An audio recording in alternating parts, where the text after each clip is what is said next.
Good morning, everybody. This is Tamara for Women in Shoes magazine. Today we have another wonderful interview with just a very innovative young woman who is a playwright, Tisha Griffith. First off, we want to make sure that you guys are following us on Instagram at Women in Shoes Mag and following myself at Be More Peach, B-M-O-R-E Peach. So this morning we have Tisha Griffith on the line with us. Tisha, good morning. Good morning. Thank you so much for having me today on your show, and I appreciate the opportunity to talk to you and your guests. Welcome. Well, first I want to make sure that you give everybody your social media and ways that they can contact you. Okay. Well, I am on Facebook. My personal page is Tisha Playwright Griffith, and my business page is T Griff Productions. Also, I am on Instagram as I am T Griff, and also on Twitter under the same.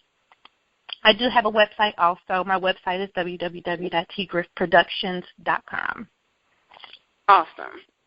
So first off, we have the stage play Deepest Shades of Blue that is coming to us April 2nd. Tell us a little bit about the stage play and what we can expect. Okay. Well, I wrote Deepest Shades of Blue in 2014, and this is actually my third original stage play. It's very near and dear to my heart. The purpose of the play was to raise awareness of HIV in the African American community. The play is a story of hope and forgiveness and education. I wanted to speak to the stigma that plagues those suffering from that disease. You know, the message that I want to get across is that good people contract HIV as well as irresponsible people. However, and HIV is not a death sentence. People can live long, healthy lives, and knowing your status and letting others know your status is how we can stop the spread of the disease. So that's kind of what I was trying to get across in the play. And you know, it does have, I deem myself the bad girl of stage play, so I have a lot of drama and edge-of-your-seat comedy in the play, and it's a really great story. And I got a really good response when we did it in 2014, so I thought I'd bring it back in 2016. It's interesting that you're going the route as, you know, being a playwright when in this day and age so many people want to have out a book, or they want to do things in book format, or they're going straight to trying to do movie format. What appeals to you most about doing your stories in play format? Well, I love the stage, and, you know, I am also going to be attending UCLA's the Writers Extension Program to study filmmaking, because that's an avenue that I do want to explore. But even with that, even when I do get into filmmaking and turning my plays into movies and things like that, there's nothing like theater, because with movies you can yell cut and we're going to do this again, but in theater you have that moment. It's just at that moment that's all you have, and you know, it's a way to connect with the audience. So I am attracted to that connection and just being in the theater and seeing people laugh and things like that. And you know, stage plays, they can change the mood, they can change awareness, they can you know, move a soul. So stage plays is something I'm really passionate about. I've been following Tyler Perry since he came out, and you know, that is really someone that I admire. I admire all the ways the path that he's made for playwrights. And actually, you know, when I got on Facebook and I started, you know, researching playwrights, there are so many playwrights in the world right now trying to, you know, make a difference, and I support other playwrights, and I support the art in itself. And that's interesting as well, because that you even mentioned Tyler Perry. I knew that he would come up at some point in the conversation. Yeah. I love Tyler Perry. I do remember, like, when he first really hit the scene, him coming and, you know, just kind of giving us a refreshing look at things. I myself had been going to see plays since I was a teenager, because just like you said, I like the interaction. I like how it's just really off the cuff and really in the moment. Right. And how you can really connect with those actors on the stage. Like, it just really feels tangible and it feels very real when you're sitting there. So it's nice, I think, to have that. I mean, it's never really gone anywhere. But we've seen, you know, a lot of these plays, these stage plays, turn into movies, or, for instance, they may have been books that were turned into stage plays. Right. And so it's nice that, you know, you're doing something to continue that format and keep bringing it out, you know, to the people for, you know, just a different perspective on how to tell stories, because it is storytelling. Exactly. And, you know, my thing is, you know, I'm a writer. That is what I'm passionate about. But, you know, being a leader, you know, I like to give other people the opportunity to do what they love to do, and that is my purpose. So by me being a playwright, and especially a local playwright, I'm from Dayton, Ohio. You know, I live in Cincinnati, and now I'm in Lexington, Kentucky. But, you know, I run across people who and they come to me, I've always wanted to act on stage, but I've never had the opportunity. But that is where I come in. I give people opportunities to get on stage and do what they love to do. And, you know, like I said in a previous interview, a lot of people, they ask for resumes and bios, and I don't ask for that information because, to me, it's not about, you know, a resume. It's about your passion, you know, your drive. You know, do you have what it takes to do this? How would you know if you've never had the opportunity to do it? So a lot of my actors, they are very talented, very upcoming, and that is something that I want to see them. I want to see them reach their full potential. So I don't just do this for myself. I do this for the people that supported me since 2009. And I'm glad you brought that up, because that was going to be my next question for you. Where are you finding your actors? Because the other thing that I tend to see a lot is it's kind of the same thing that's happened in movies, where they're like maybe like the same 5 or 6 actors in the same movies over and over again. And so I've seen that with a lot of the stage plays. I'm here in Atlanta, and so a lot of the stage plays that come through, it's like, oh, okay, we have the same actors again in another stage play. So, you know, it's nice that you're, you know, actually going through and picking people who have the passion, who have the drive, you know, and, you know, getting some fresh new meat out there. Yeah, actually, my starring actress, Olondra Grace, she is from Augusta, Georgia. So last year I did an audition in Atlanta because I know the acting scene is getting pretty heavy there in Atlanta. It's like the new Hollywood out in Atlanta. So I did an audition out there and met Olondra Grace, who is amazing. She's the star of my play.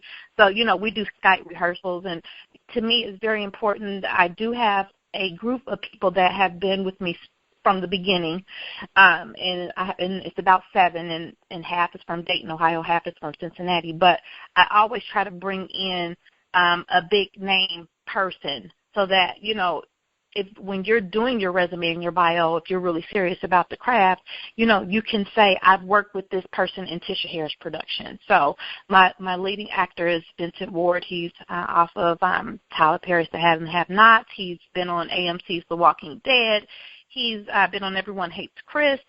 And, you know, he's actually an active actor in Hollywood right now. So he stars in my play. So I bring him in so that my people can mingle with him and pick his brain and get information so that they can have a contact to say, hey, I've worked with this person. Can you tell me how I can get to where you are? I also work with Danny Clay, who toured with Tyler Perry's Big Happy Family. Danny Clay is awesome. He was discovered by Steve Harvey and tours with Steve Harvey. He sounds just like Luther Vandross. I've also worked with Tony Terry, the R&B singer. He was in my play in 2012 also. So I try to bring in people so that my people can have a point of reference to say, hey, if this person can do it, I can do it, and let me talk to you. Let me figure out what's your path so maybe I can figure out what I need to do to get to where you are. Tell us just a little bit, just for, you know, some aspiring playwrights, aspiring storytellers and writers who may be listening in. Tell us a little bit about your journey, how when you originally started, you had an idea and how it got from your head to the stage.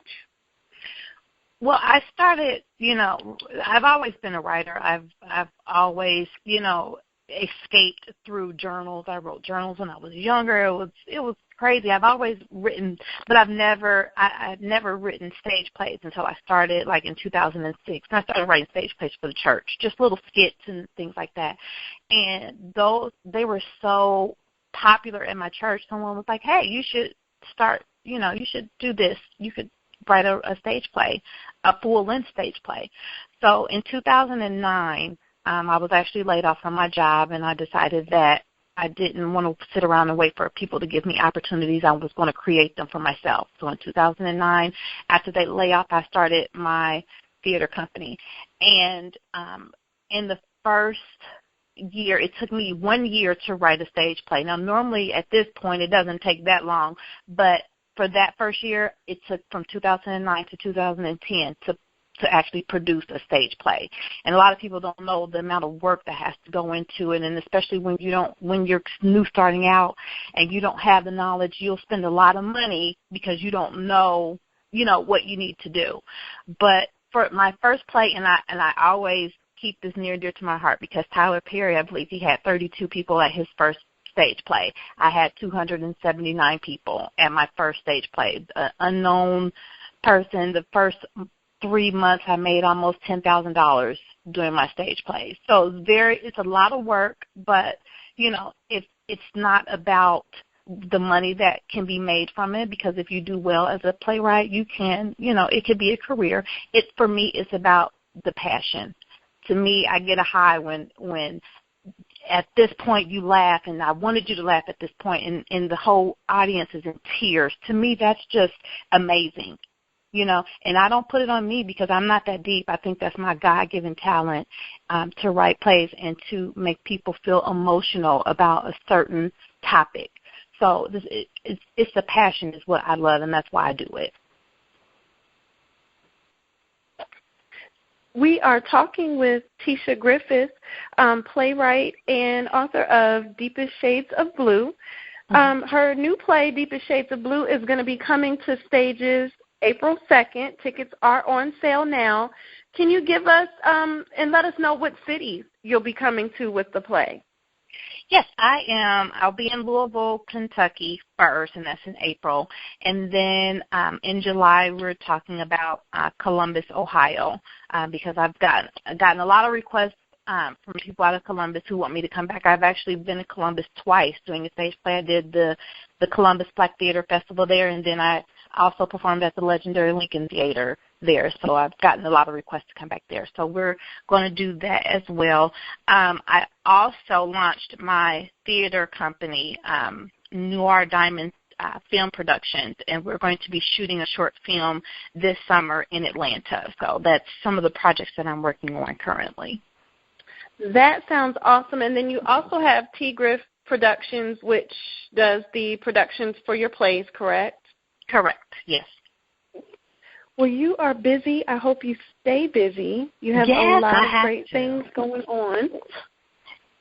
Thank you. Yeah, we're very busy, but I try to stay busy and try to stay relevant in my field. So I try to do at least 3 stage plays a year and take my cast on the road, at least one of those plays. So we've been to D.C., we've been to Chicago, we've performed in Atlanta. So I try to keep them on the road just so they'll know what to expect when we actually blow up and we are on the road all the time. So it's just kind of practice right now. But, yeah, we stay working. So tell us what's coming next. I know as if you don't already have enough going on, but what do you have coming up next? You have the movie that you're shooting in, you said here in Atlanta in the summertime. Yes. Any new plays coming up that you're working on? Well, the newest play that I'm working on is called Death of a Butterfly, and right now I'm writing it in play format, but I'm also going to be writing it in screenplay format. So that's what I'm doing now. I have auditions coming up in August for both the play and the movie, and I may have 2 sets of cast for each. Just depends on how that goes. But the thing that I'm doing different this time is I'll have children actors, which I've never had children actors before, so that'll be an adventure for me. But I've gotten a lot of requests from and a lot of resumes from child actors there in Atlanta. So I'm looking forward to meeting my Atlanta child actors in August. So that's what we have coming up. And once again, give everybody your social media, your contact information, and make sure that they know how to purchase tickets for the April 2nd show. Absolutely. My name on Facebook is Tisha Playwrights Griffith. You can also reach me on T-Griff Productions on Facebook. The tickets are on sale now, and the website is www.kentuckycenter.org. And, again, there's 2 shows that day. We're going to be in Louisville one day for 2 shows. The first show is at 3 p.m. and the second show is at 7:30. This show is starring Vincent Ward from AMC's The Walking Dead and Alondra Grace from Augusta, Georgia. And we have a whole cast of amazing actors and talented people who will be in this production. We also have live music during my play, so you'll get a show. It's not just a play, it's an experience. So hopefully everybody will come out and enjoy this thought-provoking play. Thank you, Tisha, for your time. We enjoyed having you on this morning and just wish you a lot of continued success. Oh, I appreciate it. Thank you. I appreciate you for having me on this morning.